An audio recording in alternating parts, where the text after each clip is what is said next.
हमारे एक सर हैं, सिनेमेटोग्राफी पढ़ाते हैं। वो कहते हैं कि आप अपनी लाइफ में कोई भी काम कर लेना, कोई भी, जो भी आपको लगता है, कुछ भी, आपका ब्रेन एक वक्त बाद ऐसा बोलेगा कि मैं कुछ दूसरा काम कर लेता तो ज्यादा सही था बजाय इसके। वो कॉन्फ्लिक्ट क्रिएट करता ही है, एक वक्त के बाद वो ऐसा करेगा। फिर अगर आप दूसरा कोई काम भी करते हो और उसमें जाते हो तो भी वो ऐसा ही बोलेगा कि ये क्यों कर रहा हूँ, वो पहले वाले कर लेता तो ज्यादा सही था। ऐसे हमेशा पैराडॉक्स पैदा करता है हमारा ब्रेन। और ओशो कहते हैं कि आप किसी से भी शादी कर लेना अपनी लाइफ में, किसी से भी, जो भी आपको लगता है कि आप इसके साथ खुश रहोगे, आप बेस्ट रहेगा, लेकिन एक वक्त के बाद आपका ब्रेन आपको ये बोलेगा कि मैंने किससे शादी कर ली, मैं और अच्छी किसी और से शादी कर लेता तो ज्यादा खुश रहता, तो ज्यादा खुश महसूस करता और अच्छी जिंदगी होती।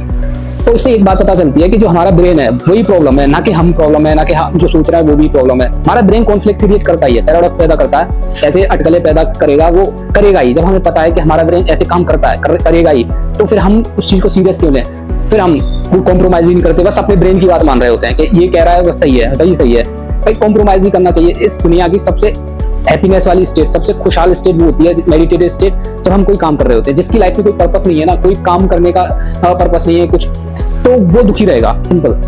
जो अपने काम में खुश है ना, वही सबसे बेस्ट स्टेज होती है, क्योंकि हमेशा वो सारी चीजें नहीं हो सकती जो हम चाहते हैं, राइट? वैसी चीजें नहीं हो सकती जैसा हम सोच रहे होते हैं। तो ये कोई फिल्म तो है नहीं कि लिखी हुई है तो वैसा ही होगा सब कुछ, ऐसा बिल्कुल नहीं होता है। ये रियल लाइफ है और यहाँ पर वो चीजें होती, life is full of unexpected things, right? इसमें सब वो चीजें हो रही है जो हम नहीं चाहते हैं। तो हमारी सबसे बेस्ट स्टेज वो होती है जब हम कोई काम कर रहे होते हैं फोकस्ड होकर। आपने कभी देखा होगा कि हम जब कोई काम कर रहे होते हैं, सॉरी, एग्जाम हॉल में एग्जाम देने जाते हैं, तो वो 3 घंटे कब ऐसा लगता है कि कब कट गए। ऐसा लग रहा होता है कि यार अभी तो आधा घंटा हुआ है, लेकिन वो 3 घंटे कैसे निकल जाते हैं, क्योंकि वहाँ हम टाइम को वैल्यू दे रहे होते हैं और वो 3 घंटे में हम वो क्वेश्चन सॉल्व कर रहे होते हैं और हमें पता नहीं चलता कि वक्त कब कट गया। मतलब हम इतने फोकस्ड होते हैं उन चीजों को करने में। ऐसे ही लाइफ है, अगर हम लाइफ में कोई भी काम फोकस्ड होकर करना शुरू कर देना मोबाइल चलाने के अलावा, तो हमारी लाइफ और खूबसूरत हो जाएगी और अच्छी हो जाएगी। बशर्ते इसके लिए आपको पर्पस चाहिए, और पर्पस तब मिलेगा जब आप एक्सपेरिमेंट करोगे, एक के बाद एक चीजें करके देखो, क्या पता क्या अच्छा लग जाए लाइफ में, है ना?